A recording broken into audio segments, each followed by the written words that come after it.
என் அன்பு குழந்தையே, உனக்கான நல்ல வாக்கினை தர உன் தாயானவள் இன்று உன்னை தேடி வந்திருக்கின்றேன். என் தங்கமே, இன்று இந்த அம்மாவினுடைய வாக்கினை நீ தவிர்க்காமல் கேட்டே ஆக வேண்டும். ஏனென்றால் இன்று இந்த அம்மா உனக்கு கொண்டு வந்திருக்கின்ற வாக்கானது மிக முக்கியமான வாக்கு. உன் வாழ்க்கைக்கு மிகவும் தேவையான ஒரு வாக்கு. உன் வாழ்க்கையில் கஷ்டங்கள் உன்னை துரத்தி துரத்தி அடிக்கின்றது அல்லவா? வறுமைகள் உன்னை வாட்டி வதைத்து கொண்டிருக்கின்றது அல்லவா?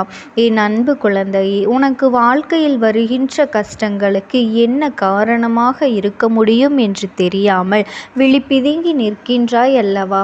நாம் எத்தனைதான் நன்றாக உழைத்தாலும் நம்மை துன்பங்கள் மீண்டும் மீண்டும் துரத்தி கொண்டே இருக்கின்றதே என்று என் பிள்ளை நீ நினைத்து கொண்டிருக்கின்றாய் அல்லவா என் தங்கமே? இன்று இந்த அம்மா உன் கஷ்டத்திற்கெல்லாம் காரணம் என்ன என்பதனை தெரிந்து கொண்டு வந்திருக்கின்றேன். அது வெளியில் எங்கும் இல்லை, உன்னுடைய இல்லத்திற்குள் தான் இருக்கின்றது. உன் இல்லத்திற்குள் நடக்கின்ற சில தவறுகள் தான் உனக்கு வறுமை உன்னை விட்டு பிரியாமல் உன்னுடனே இருந்து கொண்டிருக்கின்றது என்பதனை இந்த அம்மா நான் இப்பொழுது புரிந்து கொண்டேன். உன்னோடு அதை சொல்லிவிடத்தான் வந்திருக்கின்றேன் என் தங்கமே. உன் வாழ்க்கையில் வறுமை என்பது உன்னோடு ஒட்டி பிறந்தது போல எந்நாளும் தொடர்ந்து கொண்டே இருக்கின்றது அல்லவா? உன்னிடத்தில் அது எப்பொழுதும் பணம் வந்து சேர்ந்தாலும் அதை உன்னால் அனுபவிக்க முடியாமல் செல்கின்றது அல்லவா? தேவையற்ற செலவுகள் மீண்டும் மீண்டும் வந்து கொண்டே இருக்கின்றது அல்லவா? அதன் உண்மையை உணர்த்திவிட வேண்டும் என்றுதான் உன் அம்மா இன்று உனக்காக வந்திருக்கின்றேன் என் தங்கமே.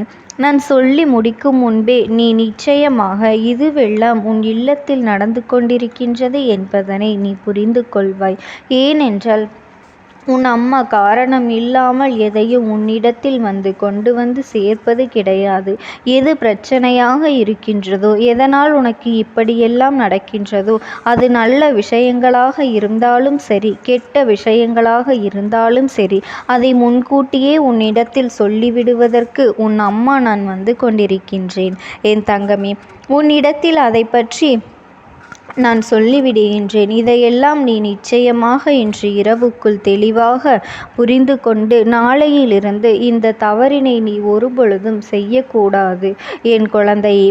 என் அன்பு பிள்ளையே, வறுமைக்கு வழிவகுக்கக்கூடிய இந்த தவறுகள் உன்னுடைய இல்லத்தில் இருக்கின்றது என்றால் அது உண்மைதான். ஏனென்றால் அதை நானே கண்கூடாக கண்டுவிட்டேன் அல்லவா? உன்னுடைய இல்லத்தில் நான் இருக்கும் பொழுது உன்னுடைய குடும்பத்தில் இருப்பவர்களுக்கு, ஏன் நீயும் கூட சில நேரங்களில் இந்த விஷயத்தை செய்து விடுகின்றாய். இதை செய்யக்கூடாது என்று சிலருக்கு தெரிந்திருக்கும். ஆனால் அந்த நேரத்தில் செய்கின்ற பொழுது அதை மறந்து விடுகின்றார்கள். தான் செய்வது தவறு என்பதனை அதன் பின்னால் உணர்வதும் கிடையாது. நம்முடைய இல்லத்தில் தெய்வங்களை குடியமர்க்க வேண்டும் என்று நினைப்பது கிடையாது. அப்படி இருக்க வேண்டும் என்றால் தெய்வங்கள் உன் இல்லத்தில் நிரந்தரமாக இருக்க வேண்டும் என்றால் அவர்களுக்கு பிடிக்காத சில விஷயங்களை நீ ஒருபொழுதும் செய்யக்கூடாது. நீங்கள் நன்றாக இருக்க வேண்டும் என்றுதானே தெய்வங்கள் உங்களுக்கு ஆசீர்வாதங்களை வழங்குகின்றார்கள். அந்த நேரத்தில் தெய்வங்களை அவமதிக்கும் விதமாக நடந்து கொண்டால் அது அவர்களுக்கு மனவேதனை கொடுத்து அப்படியே அங்கிருந்து சென்று விடுவார்கள், செல்ல வைத்து விடும் என் தங்கமே. இந்த அம்மா சொல்கின்ற தெய்வங்கள் யாரெல்லாம் தெரியுமா? உன்னுடைய குடும்பத்தில் வறுமை இல்லாமல் இருக்கவும், செல்வ செழிப்போடு இருக்கவும் உனக்கு துணையாக இருக்கக்கூடிய மகாலட்சுமி தாயார், அன்னபூரணி, குபேரர், இவர்களையெல்லாம் அன்றாடம் நீ வணங்க வேண்டும் என் தங்கமே. இவர்களை ஒரு நாளும் நீ அவமதித்து விடாதே. இந்த அம்மா சொல்கின்ற இந்த விஷயங்களை எல்லாம் உன் இல்லத்தில் நடந்து கொண்டிருக்கின்றதா என்று ஒரு முறை நீ சோதித்து பார் என் தங்கமே. உப்பினை ஒரு பொழுதும் நீ கீழே சிந்திவிடக்கூடாது. ஏனென்றால் அது மகாலட்சுமி தாயாருக்கு சமமாகும் அல்லவா? அதனால் உப்பினை நீ சிந்தாமல் பார்த்து கொள்ள வேண்டும். தெரியாமல் சிந்துவது வேறு, தெரிந்தே அங்கும் இங்கும் அறக்க பறக்க வேலை செய்து கொண்டு செய்யும் பொழுது கீழே கொஞ்சம் மேலே கொஞ்சமாக சிந்திவிடக் கூடாது. உப்பினை கையில் எடுக்கும் பொழுது லட்சுமி தேவியின் அம்சம் என்ற எண்ணத்தை உன் மனதில் வைத்து கொண்டு அதனை பொறுமையாக நீ கையாள வேண்டும். அது உன்னுடைய சமையலுக்கு அளவோடு போய் சேரும்போது உனக்கான எல்லா பலன்களும் நல்லதாக கிடைக்கும் என்பதனை நீ மறந்து விடாதே என் தங்கமே. அதுபோல நல்லெண்ணெய், ஏலக்காய், மிளகு, கடுகு இதையெல்லாம் நீ கீழே சிந்தி விடக்கூடாது. ஏனென்றால் இது சனி பகவானை அவமதிப்பதற்கு சமம். இது எல்லாம் சனி பகவானுக்கு உகந்த பொருள் அல்லவா? அதனால் இதையெல்லாம் நீ கவனமில்லாமல் கீழே சிந்திவிட்டால் அது அவர்களை அவமதிப்பதற்கு சமம். அதுபோல சாப்பாட்டை பாத்திரத்திலிருந்து எடுக்கும் பொழுது கரண்டி உரசும் வரை சத்தம் கேட்கும்படி துடைத்து வலித்து எடுக்கக்கூடாது. இது அன்னபூரணி தாயாரை அவமதிப்பதற்கு சமம் என்று நீ புரிந்து கொள்ள வேண்டும் என் தங்கமே. சாதத்தை வீணடிப்பதும் சரியான செயல் அல்ல என்பதனை புரிந்து கொள் என் பிள்ளையே. இப்படி நீ எந்நாளும் வாழ்க்கையில் பின்பற்ற வேண்டும். அதுபோல குபேரருக்கு பிடித்த உணவான ஊறுகாய் தட்டில் ஊறுகாயை வீணடிக்க கூடாது. அப்படி வீணடித்தால் அது குபேரரை அவமானப்படுத்தியதற்கும் அவமதிப்பதற்கும் சமம். நிறைய ஊறுகாயை வைக்கும் பொழுது எப்படி வைக்க வேண்டும், எவ்வளவு வைக்க வேண்டும் என்று தெரியாமல் சிலர் அதனை வீணடித்து விடுகின்றார்கள். பொதுவாக ஊறுகாயை அதிக அளவில் எடுத்துக்கொள்ள முடியாது. ஏனென்றால் அதில் உப்பும் காரமும் அதிகமாக இருக்கக்கூடிய ஒரு பொருள் அல்லவா? அதனால் தேவைக்கு இன்றி அதிகமாக அதனை எடுத்து வைத்துவிட்டு அதன் பிறகு அதனை வீணடிக்க கூடாது. குபேரனின் அம்சமாக விளங்கக்கூடிய ஊறுகாயை நிச்சயமாக நீ வீணடித்து விட்டால் அது அவரை அவமதிக்கும் செயல் என்பதனை நீ புரிந்து கொள்ள வேண்டும் என் தங்கமே. இந்த அம்மா சொல்கின்ற இந்த விஷயங்கள் மிகவும் முக்கியமான விஷயம். பூஜை அறையில் குத்து விளக்கு தவறி தெரியாமல் கீழே விழுந்தாலும் சரி, ஏற்றிய விளக்கு அணைந்தாலும் சரி, உன் குலதெய்வத்திற்கு உடனடியாக நீ காணிக்கையினை முடித்து வைத்து விட வேண்டும். ஏனென்றால் இது போன்ற 2 செயல்களும் தொடர்ந்து நடக்கின்றது என்றால் குலதெய்வம் உன்னிடத்தில் ஏதோ ஒரு விஷயத்தை சொல்ல வருகின்றார்கள் என்று பொருள். அதை நீ புரிந்து கொள்ள வேண்டும் என் தங்கமே. அதனால் அவர்களுக்கு உடனடியாக நீ காணிக்கையை முடிச்சை நீ எடுத்து வைக்க வேண்டும்.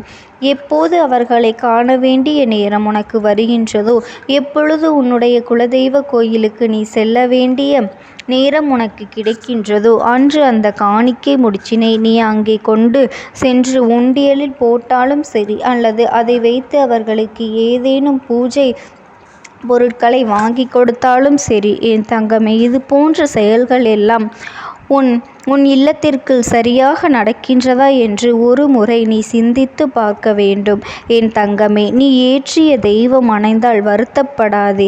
தேவையில்லை, வருத்தப்பட தேவையில்லை. குலதெய்வம் உன்னை காண வேண்டும் என்று நினைக்கின்றார்கள் என்பதனை நீ பொருள் புரிந்து கொள்ள வேண்டும். காணிக்கை முடிச்சுகளை நீ உடனடியாக அந்த நேரத்திலேயே முடிந்து வைத்து உன் குலதெய்வத்தின் பெயரை சொல்லி அவர்களை மனதார வணங்கினால் உனக்கான கஷ்டங்கள் எல்லாம் தீரும் என்பதனை நீ நினைவில் வைத்துக்கொள் என் தங்கமே.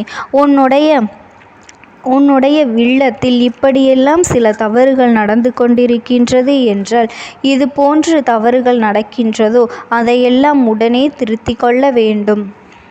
முக்கியமாக இதை நீ நினைவில் வைத்துக்கொள் என் தங்கமே. குறிப்பாக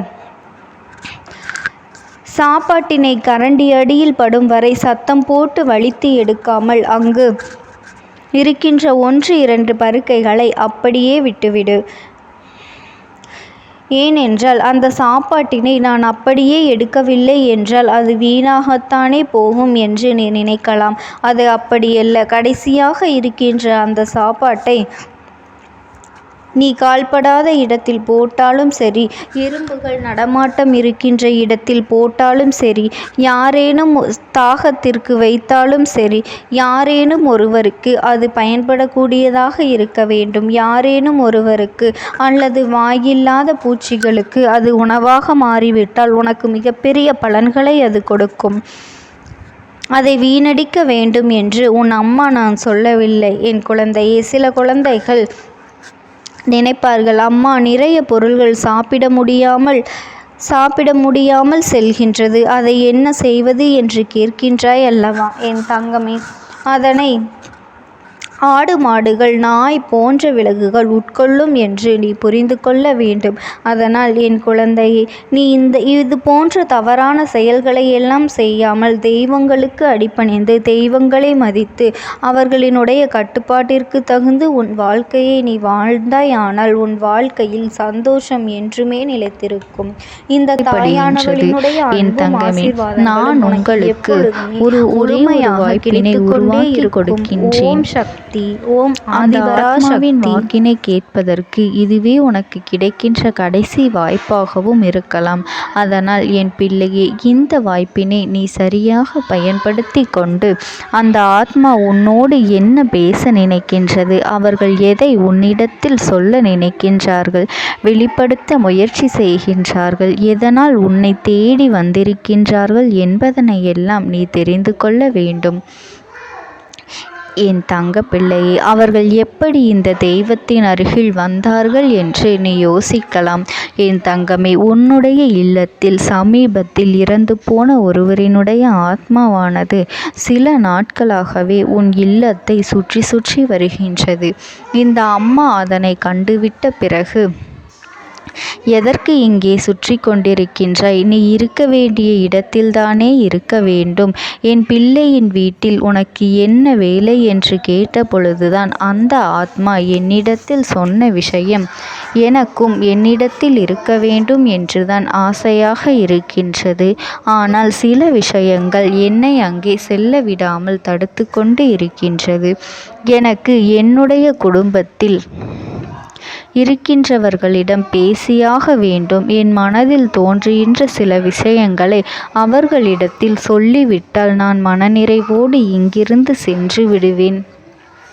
சில விஷயங்களை நான் அவர்களோடு பகிர்ந்து கொள்ளாமல் விட்டுவிட்டேன். அதற்கு சரியான நேரம் இப்பொழுது வந்திருக்கின்றது. இப்பொழுதும் சொல்லாமல் நான் சென்று விட்டால் இனி காலம் முழுவதும் என்னால் அவர்களிடத்தில் சொல்லிவிட முடியாது. இதற்கு நீங்கள்தான் துணையாக நிற்க வேண்டும் அம்மா என்று என்னிடத்தில் வாய்ப்பினை ஏற்படுத்தி கொடுக்க வேண்டும் என்று கேட்டது. என் தங்க குழந்தையே, இப்படி இருக்கும் பொழுது அவர்களிடத்தில் சொல்லிவிட முடியாது. அந்த வாய்ப்பினை ஏற்படுத்தி கொடுத்து என் வீட்டில் உள்ளவர்களிடம் பேச வைக்க வேண்டும் என்று என்னிடத்தில் கோரிக்கை வைத்தது. என் தங்கமே, இப்படி மனதிலே எந்த கெட்ட எண்ணங்களும் இல்லாமல் உன் குடும்பத்திற்காக பேச வேண்டும் என்று கேட்ட ஆத்மாவிற்கு நான் அந்த வாய்ப்பு வழங்குவது தானே முறையாக இருக்கும். அதனால் இந்த அம்மா அந்த ஆத்மாவிற்கு அந்த வாய்ப்பினை கொடுக்க முடிவுகள் செய்து இப்பொழுது உன்னோடு பேசுவதற்காக வரவழைத்திருக்கின்றேன். என் பிள்ளையே, அந்த ஆத்மாவானது உன்னிடத்திலே என்ன பேசுகின்றார்கள் என்பதனை நான் என் மூலமாக உன்னிடத்தில் பேசி சொல்கின்றேன். இந்த அம்மாவிடத்திலிருந்து தான் அவர்கள் மனதில் பேச நினைப்பதை எல்லாம் பேச முடியும். என் தங்கமே, நேரடியாக ஒரு ஆத்மாவின் குரலை உன்னால் அத்தனை சுலபமாகவெல்லாம் கேட்டுவிட முடியாது. இந்த அம்மா அதற்காகத்தான் இன்று இந்த உதவியை செய்கின்றேன். என் குடும்பத்தில் இருக்கின்றவர்களிடம் பேச வந்திருக்கின்றேன். உங்கள் எல்லோரையும் நான் இனி காணவே முடியாது என்பதனை நான் உணர்ந்து கொண்டேன். என் வாழ்க்கையில் நிறைவாக இருந்து என்னால் உங்களுக்கு கஷ்டங்கள் வந்தாலும் உங்களால் எனக்கு எந்த கஷ்டங்களும் இதுநாள் வரையிலும் வந்தது கிடையாது. நான் நினைத்தது போல இந்த வாழ்க்கையை அத்தனை சந்தோஷமாக வாழ்ந்து கொண்டுதான் இருந்தேன். என் குடும்பத்தில் இருக்கின்றவர்களிடம் பேச வந்திருக்கின்றேன். உங்கள் எல்லோரையும் இனி நான் காணவே முடியாது என்பதனை நான் உணர்ந்து கொண்டேன். உங்களோடு இருந்த இந்த காலகட்டம் குறைவாக இருந்தாலும் எனக்கு கிடைத்த சந்தோஷங்களும் மகிழ்ச்சியும் ஏராளமாக இருந்தது. அதனால் எனக்கு எந்த ஒரு கவலையும் இதுவரையில் இருந்ததே கிடையாது. நான் நினைத்தது போல இந்த வாழ்க்கையை நான் சந்தோஷமாகத்தான் வாழ்ந்து கொண்டு இருந்தேன். ஆனால் இவ்வளவு காலம் எனக்கு சீக்கிரமாக என்னுடைய ஆயுள் முடிந்துவிடும் என்று எனக்கு முன்பே தெரியாது. அது தெரிந்திருந்தால் நிச்சயமாக என் மனதில் இருக்கின்ற அத்தனை விஷயங்களையும் நான் உங்களிடத்தில் சொல்லியிருப்பேன். ஆனால் எல்லோரும் நினைப்பது போலத்தானே நானும் நினைத்திருந்தேன். எனக்கும் இந்த உலகத்தை விட்டு செல்ல வேண்டும் என்ற ஆசை கிடையாது. மற்றவர்கள் சொல்வது போல எதற்காக பிறந்தோம், நாம் ஏன் பிறந்தோம் என்று ஒரு நாளும் நான் நினைத்தது கிடையாது. வாழ வேண்டும் என்றுதான் ஆசைப்பட்டேன். என்னுடைய ஆசைகள் எல்லாம் நிராசையாகும்படி இந்த உலகத்தில் விட்டு செல்ல வேண்டிய காலகட்டம் கட்டாயம் வந்துவிட்டது. என்னுடைய கடமை இங்கே சரியாக முடிவதற்கு வந்துவிட்டது. இன்று நான் உங்களோடு பேச வந்ததற்கு முக்கியமான காரணம், சில விஷயங்களை எல்லாம் உங்களோடு சொல்லாமல் விட்டுவிட்டேன். எப்படி நடக்கும் என்று தெரியாமல் நான் சில விஷயங்களை செய்தும் முடித்துவிட்டேன். அதற்காக உங்களிடத்தில் நான் மன்னிப்பு கேட்டுக்கொள்கின்றேன். இதை உங்களிடத்தில் பகிர்ந்து கொள்ள வேண்டும் என்றுதான் இன்று நான் வந்திருக்கின்றேன். உங்களை நான் மனதார வணங்குகின்றேன். இந்த வாய்ப்பினை நான் சரியாக பயன்படுத்தி கொள்ள விரும்புகின்றேன். அதனால்தான் என் மனதில் இருக்கின்ற விஷயங்கள் எல்லாம் நான் சொல்லிவிடுகின்றேன். சிறிது நேரம் அமைதியாக அமர்ந்து என்னுடைய வார்த்தைகளை கேட்டாலே போதும். என்னுடைய அன்பினை புரிந்து கொண்டு அதுவே எனக்கு போதும். நான் நிச்சயமாக இங்கிருந்து நல்லபடியாக சென்று விடுவேன். இன்று உங்களோடு பேச வந்ததற்கு ஒரு முக்கியமான காரணம், நான் சில விஷயங்களை சொல்லாமல் விட்டுவிட்டேன். இப்படி நடக்கும் என்று எனக்கு ஒரு நாளும் தெரியாமல் சில விஷயங்களை செய்துவிட்டேன். அதை உங்களிடத்தில் பகிர்ந்து கொள்ளத்தான் வந்திருக்கின்றேன். என் மனதில் நினைக்கின்ற விஷயம் என்ன தெரியுமா? நான் உங்களை நன்றாக பார்த்து கொள்ள வேண்டும். உங்களின் ஆசைகளை எல்லாம் நிறைவேற்றி கொடுக்க வேண்டும். உங்கள் வாழ்க்கையில் நடத்தி கொடுக்க முடியாமல் போனாலும் இனிமேல் அதையெல்லாம் நடத்தி கொடுக்க வேண்டும் என்று ஆசைப்பட்டு என்னால் ஆன முயற்சிகளை எல்லாமே செய்து கொண்டிருந்தேன். ஆனால் முழுமையான பலன்களை கொடுப்பதற்கு முன்பாகவே இது போன்று நடந்துவிட்டது. அதனால் நான் ஏதேனும் குற்றம் குறைகள் செய்திருந்தாலும், ஏதேனும் உங்களுக்கு மனதிற்குள் கஷ்டத்தை தந்திருந்தாலும் என்னை மன்னித்து விடுங்கள். நான் எப்பொழுதும் உங்கள் மீது உண்மையான அன்பினைத்தான் வைத்து கொண்டிருக்கின்றேன். நான் ஒரு நாளும் மனதில் ஒன்றும் வெளியில் ஒன்றுமாக ஒரு நாளும் நான் நடந்து கொண்டது இல்லை. அதனால் என்னவோ என்னுடைய குணங்கள் சிலருக்கு இங்கே பிடிப்பதே இல்லை. எதுவாக இருந்தாலும் என்னோடு இருக்கின்ற என் குடும்பத்திற்கு தெரியும் அல்லவா நான் யார், என்னுடைய அன்பு எப்படிப்பட்டது என்று. அதனால் என்னுடைய அன்பினை முழுமையாக உணர்ந்து கொள்ள வேண்டும் என்று அதனை இங்கிருந்து ஏற்றுக்கொள்ளவே முடியாத ஒரு விஷயமாகத்தான் இருந்தது. நானும் அங்கும் அங்கும் ஓடி ஓடி மீண்டும் என்னுடைய உயிரை மீட்டெடுத்து விடலாம் என்றுதான் முயற்சி செய்தேன். ஆனால் அப்பொழுது என்னால் அதையெல்லாம் செய்ய முடியவில்லை. உயிரற்ற உடலாக இங்கே நின்று கொண்டிருக்கின்றேன். நாட்கள் செல்ல செல்ல இதை எனக்கு ஏற்றுக்கொள்ள பழகிவிட்டது. இனிமேல் இதுதான் என்னுடைய உலகம். மீண்டும் அங்கே செல்ல முடியாது என்பதனை நான் புரிந்து கொண்டேன். செல்ல முடியாவிட்டாலும் ஆத்மா என்று ஆன பிறகு என்னுடைய உலகத்தில் இருந்தால்தான் எனக்கு சந்தோஷம். மீண்டும் மனித வாழ்க்கைக்குள் என்னால் நுழைந்துவிட முடியாது. எனக்காக இத்தனை காலமும் அன்போடு பழகி எனக்கு எல்லாம் செய்த உங்களுக்கு நான் சொல்கின்ற விஷயம் ஒன்றுதான். நடந்தது எல்லாம் நடந்துவிட்டது. நடந்த விதையை யாராலும் இனி மாற்ற முடியாது. இனி நான் உங்களோடு இருக்க வேண்டும் என்று நினைத்தால் கூட அது நடக்காது. அதனால் இந்த வாழ்க்கையில் நீங்கள் நல்லபடியாக வாழ்ந்து சந்தோஷமாக இருக்க வேண்டும் என்றுதான் அப்போதுதான் அந்த ஆத்மா மனது வேதனைப்பட்டு உன்னோடு பேசுகின்றது. என் தங்க குழந்தையே, யார் உன்னை விட்டு சென்றாலும் இந்த தாயானவளினுடைய அன்பும் ஆசீர்வாதங்களும் உனக்கு என்றென்றைக்குமே முழுமையாக கிடைத்து கொண்டே இருக்கும். அதனால் நீ எதை நினைத்தும் கவலைப்படாதே. உனக்காக எப்பொழுதும் நான் இருந்து கொண்டே இருப்பேன். ஓம் சக்தி. ஓம் ஆதிபரா சக்தி. நீ விடுதலை கொடுக்க மாட்டாயா என்று என் பிள்ளை நீ என்னை பார்த்து கேட்கின்ற விஷயத்திற்குத்தான் நான் முடிவினை கட்டப் போகின்றேன். இன்னமும் சுருக்கமாக உனக்கு சொல்ல வேண்டும் என்றால், உன்னுடைய பிடிவாதம் இந்த அம்மாவினிடத்தில் ஜெயித்து விட்டது என்பதுதான் உண்மை. என் குழந்தைக்கு எந்த ஒரு விஷயம் வேண்டும் என்று அடம் பிடித்து இத்தனை காலமும் நீ நின்று கொண்டிருந்தாயோ, அந்த ஒரு விஷயத்திலிருந்து உன் அம்மா நான் உனக்கு விடுதலையை கொடுக்க வேண்டும் என்று என் முன்னால் கதறி அழுதாயோ, அந்த விஷயத்தை இன்று உனக்கு நான் முடித்து வைக்கின்றேன். என் பிள்ளையே, சுற்றி இருக்கின்ற உறவுகளையெல்லாம் நம்புவதை விட்டுவிட்டு சற்று விலகி நிற்பதுதான் எல்லோருக்குமே நல்லது. ஏனென்றால் யாருடைய குணம் எப்பொழுது எப்படி மாறும் என்று யாராலும் கணித்துவிட முடியாது. ஒருவரிடத்தில் நல்லபடியாக பேசிக்கொண்டு வந்திருப்பாயானால் அவர்கள் மனதிற்குள் என்ன இருக்கின்றது என்று உன்னால் ஒரு பொழுதும் தெரிந்து கொள்ள முடியாது. அவர்களுக்குள் 1000 விஷயங்கள் ஓடும். உனக்கு செய்து தருவேன் என்று வாக்குறுதியை கொடுப்பார்கள். ஆனால் அதன் பிறகு பார்த்தாயானால் ஒரு நிமிடம் கூட யோசிக்காமல் சற்றென்று இவர்களுக்கு முடியாது என்று சொல்லிவிடுவார்கள். மனதிற்குள் அவர்கள் நினைப்பது, நீ சொல்வதை சொல்லிவிட்டு போ, நான் எதற்காக உனக்கு உதவி செய்ய வேண்டும் என்று எண்ணிக்கொண்டிருப்பார்கள்.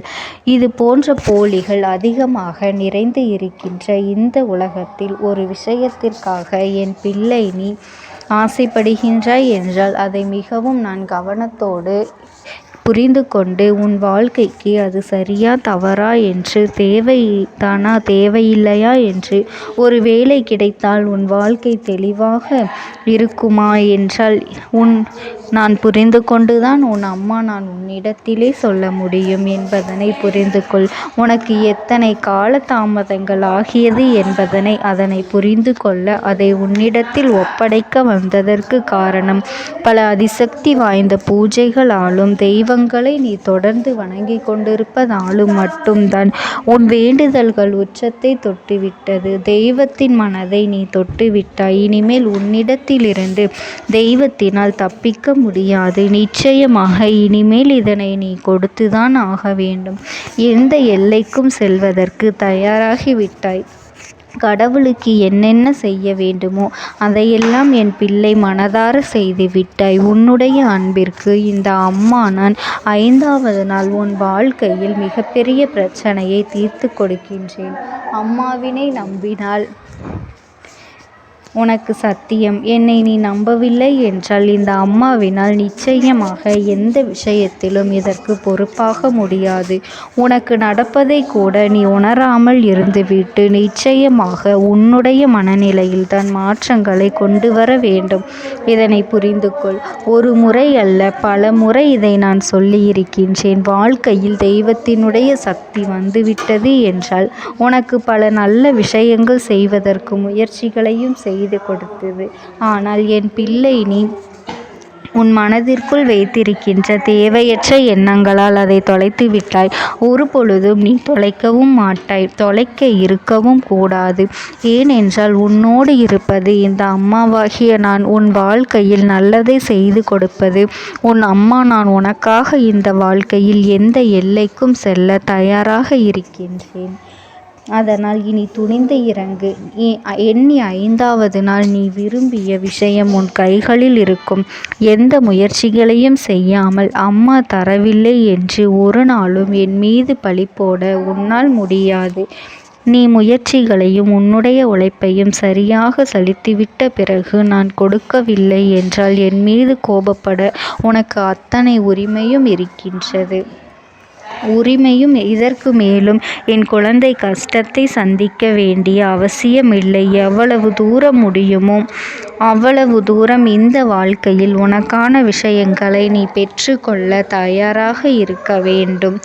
என் தங்கமே, இனியாவது என் குழந்தை உனக்கு தர நினைக்கின்ற விஷயங்களை எல்லாம் தருவதற்கு இந்த வாழ்க்கையில் என்னவெல்லாம் சுற்றி நடக்கின்றதோ அதையெல்லாம் நீ தெரிந்து கொண்டு என் பிள்ளை உனக்கானதை என்னிடத்தில் தெரிந்து கொள்ள வேண்டும். எந்த அளவிற்கு மனதில் துணிச்சலோடு நிற்கின்றாயோ, அம்மா எதனை கேட்டாலும் கொடுத்துவிட வேண்டும் என்று நீ நினைத்தாய் அல்லவா?